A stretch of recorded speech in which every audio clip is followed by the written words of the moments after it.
Bonjour tout le monde, aujourd'hui on est samedi et le samedi c'est le jour du point anecdote. Comme je l'expliquais dans la vidéo que j'ai faite la semaine dernière, je vais essayer régulièrement de prendre la parole pour vous expliquer les petites histoires de la grande histoire et de rendre un petit peu ces anecdotes plus vivantes. On commence tout de suite aujourd'hui par une invention très utile et que l'on voit dès le Premier Empire dans les résidences impériales notamment.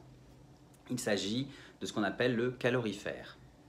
Alors le calorifère, qu'est-ce que c'est? Eh bien pour connaître la réponse, je vous propose de faire un retour sur ma visite au château de Fontainebleau de cet automne et notamment la visite des petits appartements intérieurs et privés de l'impératrice Joséphine. Alors nous sommes dans les petits appartements privés de l'impératrice Joséphine au château de Fontainebleau et plus précisément nous sommes dans un salon qui s'appelle le salon des dames d'annonce. Ce salon, c'est une pièce tampon qu'on trouve entre les pièces privées de l'impératrice Joséphine et puis ces salons de réception où elle pouvait recevoir des invités plus ou moins nombreux triés sur le volet. Dans ce salon des dames d'annonce, bien sûr, on trouve des dames d'annonce. Alors, qui sont-elles, ces dames d'annonce?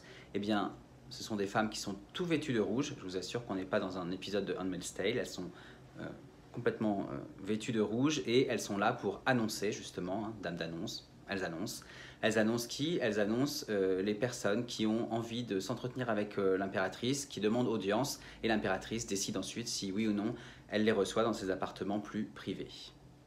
Alors quand on est dans ce salon des dames d'annonce, on se laisse aller à observer la jolie décoration, à observer le mobilier de style Louis XVI, et puis on s'aperçoit d'un seul coup d'une installation un peu étrange, comme une sorte d'ouverture, comme un trou circulaire qui se trouverait dans le mur. On peut se demander ce que c'est, et en fait il s'agit bien du calorifère, ou en tout cas d'une partie de ce qu'est le calorifère. En réalité, le calorifère, comme son nom l'indique, c'est un appareil qui va produire de l'air chaud, et donc qui va servir à chauffer les différentes pièces de la maison ou du château. C'est un peu l'ancêtre de nos radiateurs, si vous voulez. Ce système ingénieux, on va le retrouver dès le règne de Napoléon Ier, qui va s'en servir pour chauffer l'ensemble de ses résidences impériales. Alors le calorifère, il permet de faire circuler l'air à travers tout un système de tuyaux qui relie différents éléments. On a la chambre de combustion qui est alimentée par ce qu'on appelle des feutiers. Donc les feutiers, ce sont des personnes qui sont préposées à la gestion du bois pour le calorifère, pour la chambre de combustion, mais aussi pour toutes les cheminées du château ou de la résidence. On trouve ensuite un échangeur qui va permettre de conduire la chaleur produite par la chambre de combustion vers une chambre de distribution. Et de ces chambres de distribution vont partir des tuyaux qui répartissent la chaleur dans les pièces de la maison. C'est vrai qu'on pense souvent que les souverains vivaient dans des conditions peu confortables. C'était parfois le cas, bien sûr.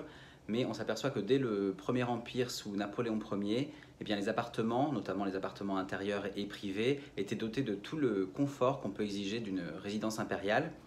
D'ailleurs, ça me fait penser qu'à la Malmaison, vous savez, le château de Malmaison, la célèbre résidence de l'impératrice Joséphine, eh bien, on retrouve le même système de calorifère. Et j'imagine que dans la résidence impériale de Compiègne, également, on doit retrouver tout ce système de tuyaux et de chauffage pour les différentes pièces du palais.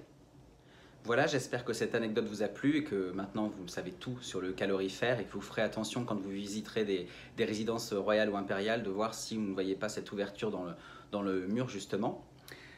Cette anecdote, vous pouvez la retrouver sur le post Instagram bien sûr dédié et sur le post Facebook, mais aussi dans le podcast et l'article qui était consacré à la visite que j'ai faite des petits appartements privés de Fontainebleau.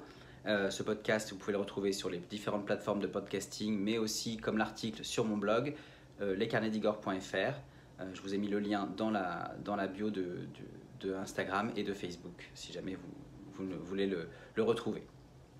Voilà, je vous dis à bientôt pour d'autres anecdotes et d'autres petites histoires dans la grande histoire.